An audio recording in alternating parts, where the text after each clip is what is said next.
Issue de la haute bourgeoisie rouennaise, Anne-Marie reçoit une éducation soignée. Elle prend en épousailles Pierre-Joseph Fiquet du Bocage, avec qui elle partage sa passion pour les lettres et les arts. Les deux tourtereaux fréquentent de nombreux cercles littéraires et aristocratiques.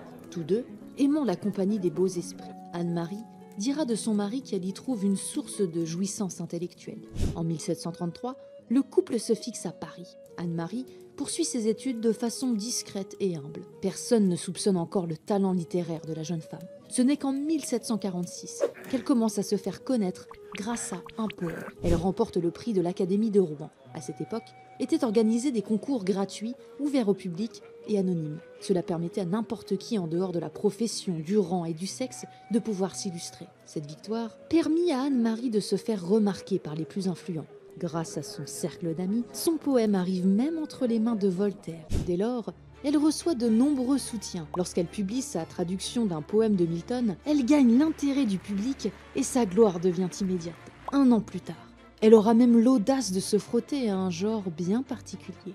Bien qu'elle ne fût pas la première femme dramaturge, elle était attendue au tournant par le public. La première représentation fait scandale. Sans l'indulgence qu'on a pour son sexe, la première représentation n'aurait pas été achevée. Et je dirais même qu'on peut nommer cette pièce Les Monstrues de Melpomène. Qu'elle se contente de régner au lit et qu'elle nous laisse le théâtre. Et pourtant, la pièce fait ça le comble. Elle fut jouée 11 fois, performance assez rare dans une époque où certaines pièces ne dépassaient pas la première représentation. Et compte tenu du succès de son œuvre précédente, elle décide de se lancer dans l'épopée. C'est de nouveau un succès, à tel point qu'elle sera accueillie par le pape Benoît XIV lors de son voyage en Italie. Elle est la deuxième française après Émilie du Châtelet à être admise à l'Académie des Arcades de Rome. Elle fut également admise à celle de Padoue et de Boulogne. En 1758, c'est l'Académie de Lyon qui lui ouvre ses portes et en 65, l'Académie de Rouen, où elle fut la première femme à en devenir membre associé. Lorsqu'elle fut dans sa cinquantaine, son salon fut l'un des plus renommés de son temps. On croise des personnalités telles que Voltaire, Benjamin Franklin, Diderot, Fontenelle, Marivaux, mais aussi des savants, des mathématiciens et des ambassadeurs étrangers. Il participe à un transfert de culture important.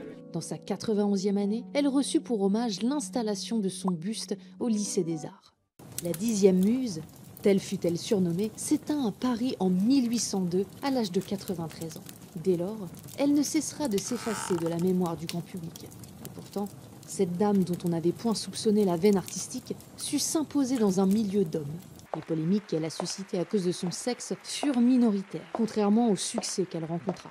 Ils furent nombreux à la célébrer à travers des vers. Elle participa à propager la culture française en Europe et fit connaître l'Europe à ses contemporains. À travers des traductions et des lettres de voyage, elle offre une diversité de productions littéraires où se mêlent les nouvelles tendances du XVIIIe siècle et de celles de la littérature classique. Ces lettres de voyage constituent l'un des ensembles les plus importants rédigés par une femme au siècle des Lumières. Elle nous livre ainsi une description de choix sur les réseaux mondains de son époque, mais aussi de la condition féminine dans les pays visités.